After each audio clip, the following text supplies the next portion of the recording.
نبی پاک صلی اللہ علیہ وآلہ وسلم نے فرمایا، دو دولتیں اگر کسی کو اللہ نے دے دی تو سمجھے اللہ نے اسے دنیا کی سب سے زیادہ دولت عطا فرمائی۔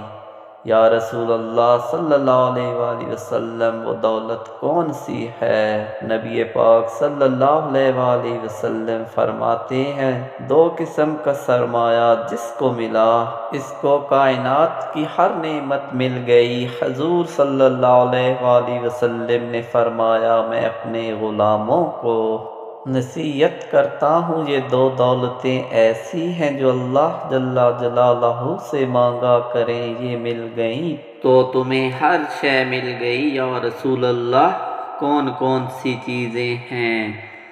نمبر 1، جس شخص کو اللہ نے معاف کرنے کی دولت عطا کر دی۔ نمبر 2، جس کو میرے اللہ نے یقین کی دولت عطا فرما دی۔ کو یہ دولتیں مل جائیں، ایک درگزر کرنا، دوسرا رب رسول پہ یقین کامل رکھنا، اسے کائنات کی ہر شے مل گئی۔